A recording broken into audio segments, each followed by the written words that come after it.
Vou dar início à defesa do trabalho de conclusão de curso do aluno Santos Zampieri Júnior.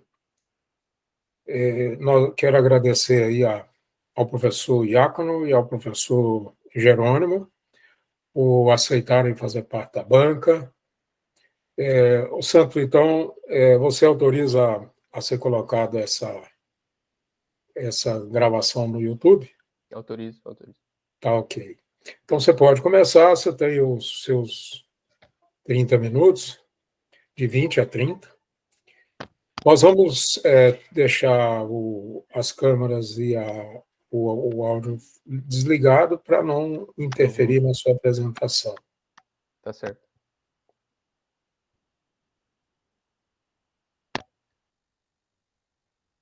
Bom, vamos dar início aqui à minha apresentação. Como o professor Humberto falou, essa é a apresentação do meu trabalho de conclusão de curso. Meu nome é Santos Zampieri Júnior. O título aqui do trabalho é Gestão Sustentável e Valor de Mercado, uma relação causal entre ESG e o desempenho das empresas na Bolsa de Valores brasileira. E o meu professor orientador é o professor Dr. Humberto Felipe.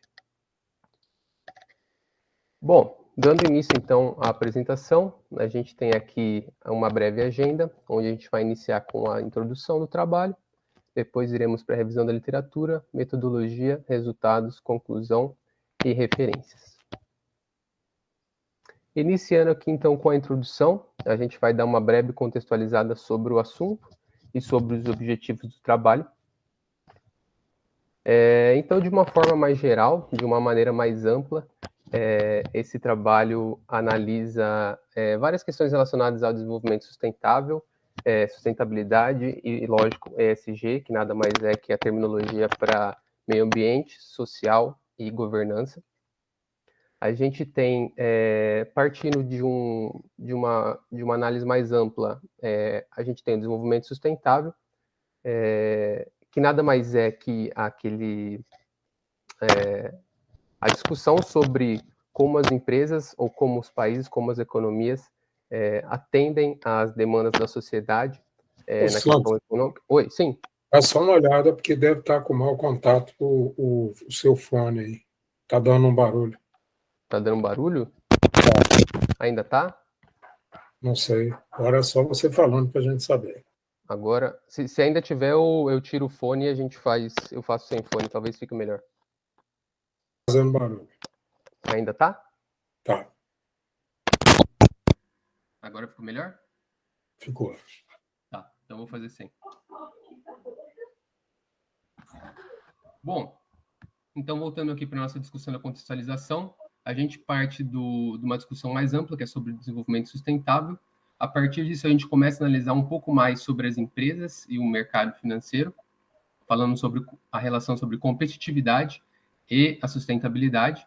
A partir disso, a gente começa a analisar um pouco mais a fundo do que se trata a ESG e que tipo de iniciativa e prática é essa que surgiu no mundo e hoje no Brasil nós também já temos em relação às nossas empresas as empresas públicas, né? E no final a gente pretende analisar qual que é a relação dessas iniciativas e práticas ESG com o valor dessas empresas, o valor de mercado. Então, basicamente, o nosso problema analisado baseia-se nesses principais fatores. As iniciativas e práticas ESG adotadas pelas empresas de capital aberto, qual a relação disso com o valor delas, e nesse caso desse trabalho a gente analisa o valor de mercado. A gente analisa também o porquê de algumas divergências entre os estudos que a gente tem. Alguns estudos mostram alguns resultados positivos, outros estudos mostram resultados neutros e até resultados negativos. Então, a gente vai discutir um pouco também o porquê dessa divergência de resultados. E, por fim, de uma forma mais específica, a gente tem a análise em si da causalidade entre essas práticas ESG e a performance financeira das empresas. E aqui, falando um pouco sobre o objetivo do trabalho, então, a gente busca, nesse trabalho, avaliar a relevância da gestão ESG no mercado nacional. Nós temos muitos estudos que foram abordados aqui na nossa revisão bibliográfica, que analisam o impacto desse tipo de prática para os mercados desenvolvidos. mas um dos fatores interessantes e que levaram à influência desse trabalho foi analisar qual a relevância e qual o impacto desse tipo de gestão em empresas de mercados que não pertencem a mercados de países desenvolvidos. Então, como esse tipo de prática se comporta em mercados subdesenvolvidos ou em desenvolvimento. E, por fim, a gente tem, claro, a relação causal entre esse tipo de gestão e o valor de mercado das empresas.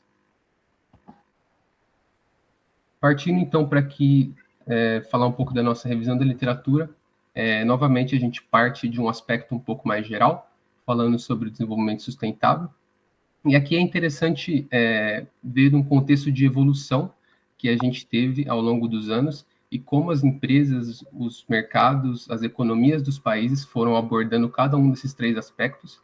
E a gente pode começar a falar primeiramente sobre o aspecto econômico, onde no início, desde a Revolução Industrial, o objetivo único e exclusivo das empresas era gerar valor financeiro para seus acionistas ou para os donos das empresas, isso de forma sustentável, de forma que a produção dos bens e serviços geram valor ao mesmo tempo que a gente tem uma dívida saudável para as empresas, que nada mais é que a base da pirâmide de todas as empresas ser economicamente sustentável. A partir disso, ao longo dos anos, a gente foi tendo outro tipo de abordagem, foi evoluindo o tipo de gestão abordada nessas empresas e a gente foi, então, falando um pouco mais sobre esses outros dois aspectos que são social e ambiental, abordando um pouco mais as questões de como uma empresa consegue produzir seus bens e serviços e, ao mesmo tempo, não prejudicar os recursos naturais ou produzir os recursos naturais de forma otimizada, pensando nas futuras gerações, e a parte social, onde as empresas também, ao longo dos anos, começam a pensar um pouco mais sobre os seus recursos humanos e todos os stakeholders envolvidos na gestão e na produção de recursos de cada companhia. E a partir dessa evolução, então, que a gente tem discutido, a gente pode falar sobre dois principais tipos de modelo de gestão das empresas ao longo dos anos. O modelo mais convencional de gestão é esse que já foi abordado, onde basicamente o intuito das empresas era gerar valor para os seus donos, e no caso aqui falando de empresas de capital aberto gerar valor para os seus acionistas. Então, os investimentos e o objetivo primordial de cada empresa era se manter economicamente saudável e gerar valor para os seus acionistas. Só que, ao longo dos anos, com a evolução desses modelos, com as preocupações sociais e ambientais, a gente foi migrando aos poucos ao novo modelo de gestão, e nesse modelo, basicamente, ele fala a preocupação não é única exclusivamente para os acionistas, mas sim para todos os stakeholders envolvidos no processo de gestão de uma empresa, em toda a cadeia produtiva dessa empresa. Então, a gente tem não só a preocupação com a econômica, a gente tem a preocupação com os clientes, com os recursos humanos, com o mercado em geral, todo envolvido nessa gestão e nessa cadeia de suprimentos das empresas. Aqui a gente tem uma imagem também falando um pouco mais focando nos aspectos sociais e ambientais. A gente tem a evolução aqui do mercado em geral global. A gente parte desde ali da Revolução Industrial, onde o foco era muito mais na divisão e especialização de trabalho, e ao longo do tempo a gente foi inserindo as preocupações sociais e ambientais. Então a gente pode falar sobre a pirâmide de Maslow, que fala sobre as preocupações sociais, as preocupações de segurança e de autoestima das pessoas. A gente pode falar também sobre mais o século 20 e 21, onde a gente tem essa abordagem falando sobre os knowledge workers, sobre os learning organizations, que nada mais é preocupação em desenvolver e ensinar os recursos humanos da nossa empresa. Então, ter um empregado, um colaborador que tenha a sua aprendizagem desenvolvido é muito melhor do que se preocupar só na produção dos bens e serviços daquela empresa.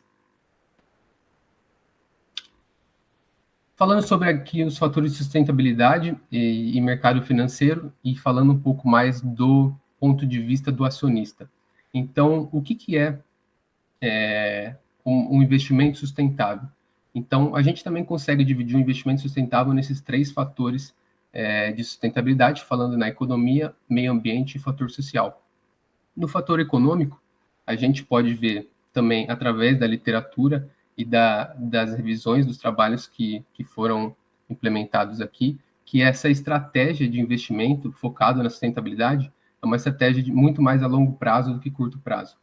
A gente vai ver, em alguns gráficos que tem nessa apresentação também, que esse tipo de investimento é marcado pela estratégia de longo prazo. Então, a curto prazo, são investimentos que não têm tanta diferença em relação às empresas que não adotam esse tipo de estratégia, mas a longo prazo a gente consegue ver uma diferença bem relevante. Em relação ao fator ambiental, a gente tem uma geração de lucros que deve ser consistente com o aumento da produtividade de recursos e a viabilidade de sistemas ecológicos e globais. Então, é uma ótica bem relacionada com o fator ambiental do desenvolvimento sustentável, que é, basicamente, a empresa deve ser capaz de gerar a sua produção de bens e serviços e, ao mesmo tempo, proteger os seus recursos e aumentar a produção. E, por último, o fator social, que é, mais uma vez, essa mesma discussão sobre a evolução das estratégias de gestão das empresas ao longo do tempo. A gente tem investimentos não só voltados para a produção de bens e serviços, mas principalmente para o desenvolvimento de capital humano e dos stakeholders em geral.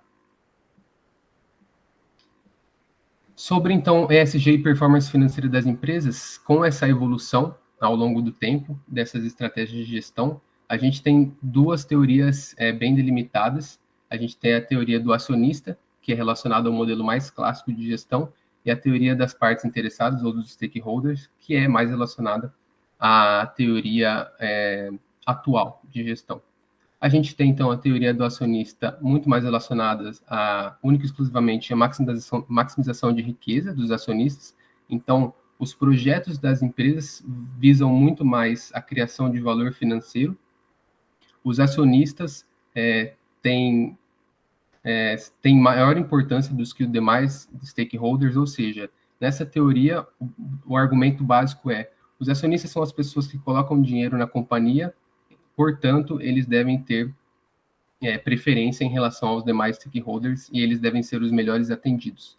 Então, nessa ótica, nessa visão, as práticas ESG são consideradas um uso indevido de capital, porque, na teoria, elas não atendem à necessidade que é gerar valor para os acionistas. Já a teoria das partes interessadas, a gente tem uma igualdade entre os acionistas e os stakeholders, e nesse modelo de gestão, tanto os acionistas quanto toda a cadeia de suprimento relacionada à empresa tem basicamente o mesmo peso. Então, aqui a gente busca o engajamento e fortalecimento das relações com o ambiente externo, e as práticas de ESG são consideradas benéficas ao crescimento e ao desenvolvimento das empresas. Então, por fim, aqui falando um pouco sobre toda essa evolução que a gente teve da gestão, a gente acaba falando um pouco também sobre a criação dos índices de sustentabilidade no mercado financeiro. É interessante falar sobre esse assunto e sobre esse tema, porque, teoricamente, é um tema muito novo. Como vocês podem ver, a evolução dos índices de sustentabilidade, que nada mais são que aquelas cestas de análise de empresas que atuam nesse setor ESG. E a gente pode ver que esse, em 2005, o ISE, é justamente a criação do primeiro índice de sustentabilidade do Brasil, criado em 2005, e foi apenas o 4º índice criado no mundo relacionado à sustentabilidade. Então, é um tema muito novo, pouco abordado, e que tem muito espaço ainda para análise e estudo. E falando um pouco mais sobre aquela questão de como esse tipo de investimento é focado a longo prazo e como esse tipo de investimento realmente apresenta melhores performances, a gente pode ver aqui um gráfico que traz para a gente o valor do desempenho das empresas do ISE comparado com empresas do Ibovespa. Aqui vocês podem ver que a gente tem essa avaliação desde 2005, que é a criação do ISE, da B3, até 2020. Até 2009, 2010, a gente pode ver que existe ainda uma sobreposição, uma performance melhor do Ibovespa, só que a partir de 2010, com um prazo maior, a longo prazo, a gente pode ver que o Easy apresenta uma performance melhor. E o mesmo acontece com índices ao longo do mundo. A gente tem aqui exemplos, por exemplo, os índices europeus e da China, os índices MSCI, que nada mais são que também índices componentes por cestas de empresas que fazem parte de ESG, nessa linha mais escura, e a linha mais clara são empresas que não aderem a esse tipo de iniciativa. A gente pode ver, então, um desempenho, no caso das empresas europeias, um acumulado de mais de 23% de melhoria de performance, e no caso da China a gente chega a ter mais de 100% no acumulado de melhoria de performance. Dado esse contexto, a gente vai para a metodologia, então, do trabalho. E aqui a gente tem a estrutura básica de como deu início à metodologia até a análise dos resultados. Então, basicamente, o trabalho parte de um método de pesquisa quasi-experimental, onde foi feita uma seleção de empresas para a composição dos grupos de tratamento e controle. A partir disso, foi feita a coleta de variáveis para a construção da base de dados. A gente teve, após isso, o tratamento desses dados, que foi a aplicação do modelo de Propensity Score Matching, ou score de propensão. E a partir desse tratamento de dados, a gente teve a aplicação do modelo de diferença de diferenças, que é o objeto desse estudo. Então, para a gente especificar um pouco mais como ocorreu a metodologia desse estudo, basicamente o objeto desse estudo foram empresas brasileiras de capital aberto, pertencentes ao índice Ibovespa e ao índice de sustentabilidade empresarial, que é o ISB3, e a gente pretende aqui analisar o impacto das práticas ESG no valor de mercado dessas empresas. Então, só explicando um pouco mais como foi feita a seleção dessas empresas, a divisão dos grupos de tratamento e de controle. Basicamente, foram escolhidas 6 empresas listadas no índice de sustentabilidade empresarial e 16 empresas listadas no índice Bovespa. Tá? Essa seleção foi baseada em basicamente um critério: empresas que aderem a iniciativas de sustentabilidade, ou seja, empresas que têm a divulgação de relatórios de sustentabilidade e empresas que não têm divulgação de relatórios de sustentabilidade. As empresas que possuem essa divulgação, ou seja, aderem às práticas e iniciativas ESG, são pertencentes ao grupo de tratamento, e as empresas que não são pertencentes ao grupo de controle. E como que foi criado esse grupo de tratamento para que a gente pudesse analisar essa política que é o objetivo do modelo de diferenças e diferenças? Basicamente, essas 6 empresas escolhidas, listadas no índice de sustentabilidade, são empresas que no mesmo ano tiveram o início da divulgação dos seus relatórios de sustentabilidade. Então, foi analisado o ano de 2011 como ano de início da divulgação desses relatórios, e isso também foi a política adotada para esse trabalho. Ou seja, a análise aqui qual foi a performance dessas empresas a partir de 2011, com a criação e divulgação dos seus relatórios de sustentabilidade, e qual foi essa performance antes desse ano, e essa é justamente a análise que a gente pretende fazer aqui nesse trabalho. Basicamente, as nossas fontes de obtenção de dados são a plataforma da Infomoney, a plataforma do Status Invest e a plataforma de relacionamento com o investidor. Da plataforma Infomoney, a gente, nesse trabalho, retirou as informações de evolução do valor das ações, das cotas das ações. Status Invest foi uma plataforma utilizada para análise e comparação das variáveis de tamanho, alavancagem e lucratividade, comparando com as variáveis que a gente retirou do balanço e da demonstração de resultado das empresas obtidas do site de relacionamento com o investidor. Então, para explicar um pouco melhor as variáveis que foram utilizadas, a gente tem a variável dependente, que é o valor de mercado, que é o que a gente quer avaliar, qual foi o impacto dessas iniciativas no valor de mercado. As variáveis independentes, que são as variáveis dummy, que a gente chama, né?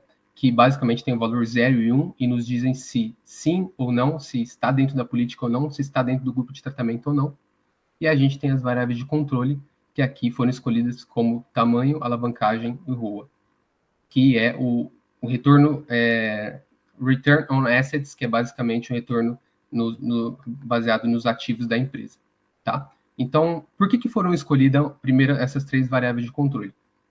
Baseado na literatura e nos outros trabalhos nessa área de estudo, basicamente as 3 principais variáveis utilizadas para comparação de empresas são o tamanho, o risco da empresa e a lucratividade.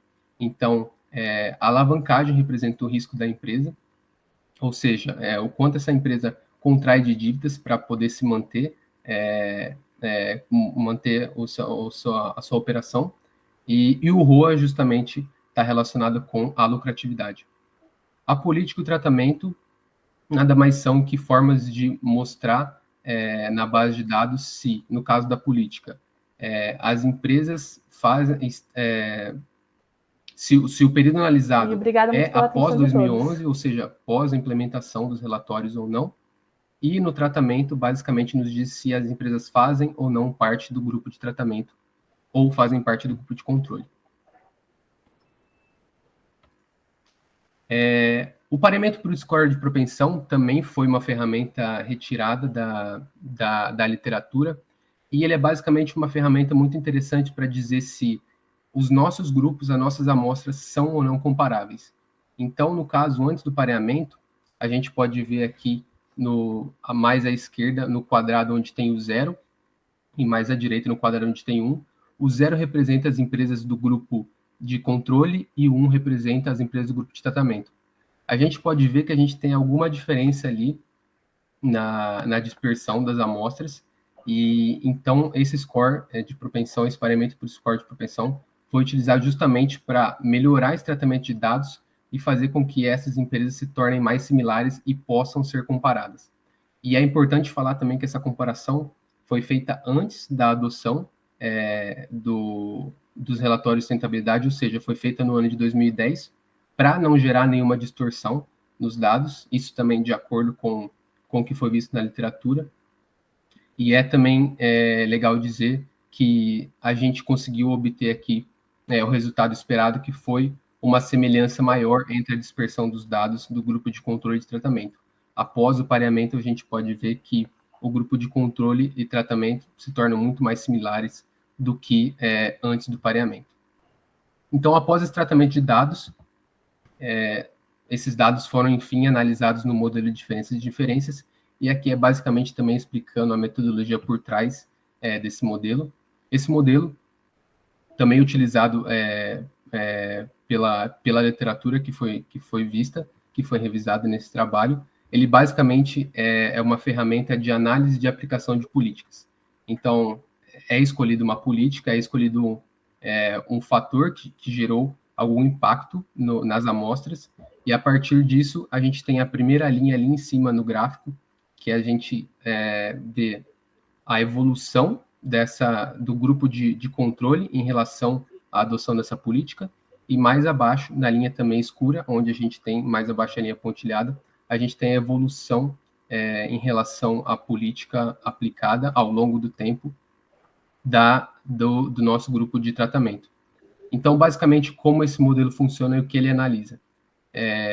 Levando em consideração que nós temos uma política aplicada no ano X, ao longo de um período Y, a gente avalia se houve ou não uma diferença entre esses dois grupos após a aplicação dessa política. No nosso caso aqui, então, nós temos o grupo de controle e o grupo de tratamento, e a nossa política, ou o choque exógeno, né, que é um termo que foi retirado da literatura, que nada mais se refere à política adotada. No nosso caso aqui, a divulgação, o início da divulgação dos relatórios de sustentabilidade.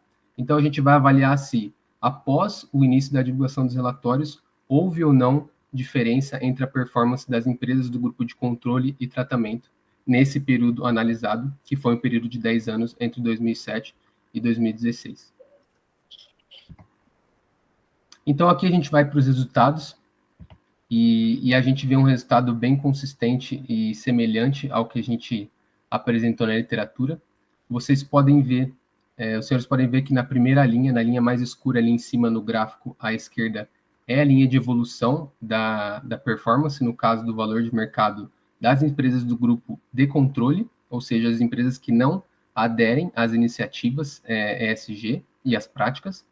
E mais abaixo nós temos a linha em azul claro, que é a evolução da performance das empresas do grupo de tratamento, e visivelmente a gente consegue ver essa diferença de performance ao longo desses 10 anos, e a linha pontilhada mostra para a gente qual seria a projeção da evolução do valor de mercado do grupo de tratamento, caso não houvesse a implementação dessa política. Então, basicamente, a diferença entre a inclinação dessas duas retas, entre a projeção e o que realmente ocorreu no grupo de tratamento, e a inclinação da reta do grupo de controle, a diferença entre essas inclinações, basicamente, é a nossa variável analisada, o variável resultado do modelo de diferenças, que no nosso caso aqui foi um valor positivo de 0,2889. Isso para a gente significa que as empresas do grupo de controle tiveram um desempenho, uma performance financeira em relação ao seu valor de mercado 28% maior em relação às empresas do grupo de controle que não tiveram a implementação ou práticas ESG na sua gestão. É interessante avaliar esse resultado, né, numa ótica também baseada na literatura que foi avaliada. Esse resultado é um resultado expressivo, 28%, quase 30% de melhora de performance. E a gente pode explicar esse resultado, primeiro, pelo tamanho da amostra. A gente pode ver que na literatura a gente vê amostras bem maiores, na ordem de centenas de empresas analisadas. Então, isso acaba diluindo mais os fatores analisados e diluindo mais o resultado. Ou seja, na literatura a gente encontra resultados um pouco menores, entre 5% e 10%. Além disso, também há a dificuldade de encontrar os dados históricos nas plataformas de relacionamento com o investidor, por exemplo. Então, houve a necessidade de utilizar outras plataformas, como foi o caso do Status Invest, para conseguir capturar algumas das variáveis. Isso pode gerar também algumas distorções na análise. E também, como um outro fator colocado nesse trabalho, a dificuldade de endereçar os possíveis problemas de endogeneidade. O que são esses problemas de endogeneidade? Basicamente, são fatores que não foram observados no modelo, mas que impactam na nossa variável que a gente quer analisar, que no caso aqui são que é o valor de mercado. Então, esses são alguns das discussões que podem ser geradas aqui para esse valor obtido, mas o interessante é que a gente teve uma metodologia bem consistente com a literatura, e o valor positivo também vai de encontro com a maioria dos estudos empíricos empregados, que também trouxeram resultados positivos da performance financeira das empresas que adotam essas práticas e iniciativas ambientais. E aqui também eu trouxe algumas imagens e gráficos que explicam um pouco esses problemas de endogeneidade que podem afetar o nosso valor, nosso resultado obtido. E um desses problemas também está relacionado ao tamanho do nosso mercado, né, a capitalização do nosso mercado. O Brasil representa aí um pouco mais de 1% da capitalização mundial. Então, o tamanho dos mercados é algo que impacta na volatilidade dos mercados e na performance financeira das empresas. Isso também pode ter um impacto na nossa variável final.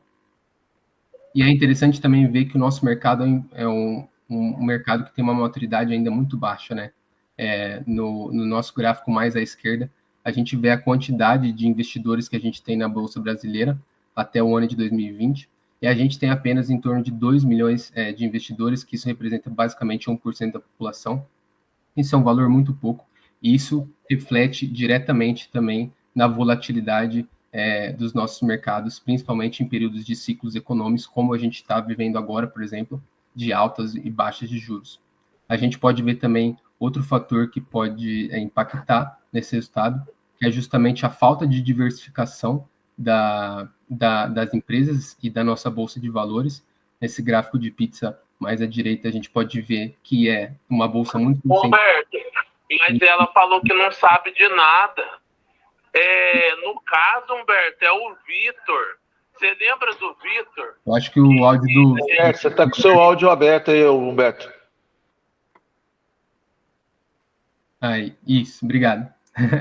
E mais à direita a gente tem esse gráfico mostrando que a nossa setorização da nossa bolsa é muito concentrada em empresas financeiras, em empresas cíclicas, e isso é outro fator também que gera um impacto um pouco mais negativo nessa volatilidade do nosso mercado.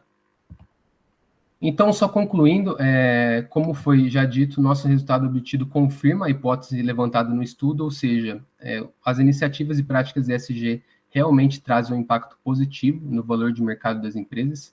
Esse valor, esse efeito positivo está de acordo com a maioria dos estudos empíricos analisados na literatura, então esse é um ponto também positivo do nosso resultado.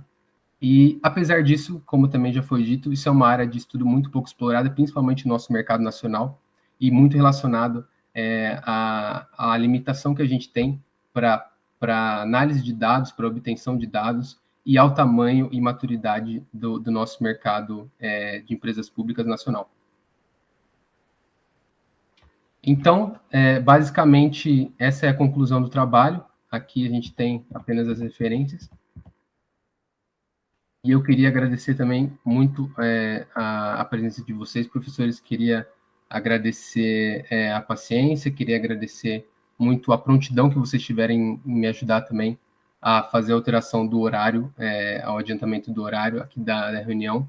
Foi muito fácil a gente conseguir fazer essa gestão do nosso tempo e fazer essa apresentação hoje. Então, eu agradeço muito mesmo a paciência de vocês, a ajuda. Vocês não representam apenas alguns dos professores da faculdade, mas, para mim, vocês representam todos os professores que me ajudaram nessa caminhada do meu curso e até a finalização da minha graduação. Então, muito obrigado mesmo, professores,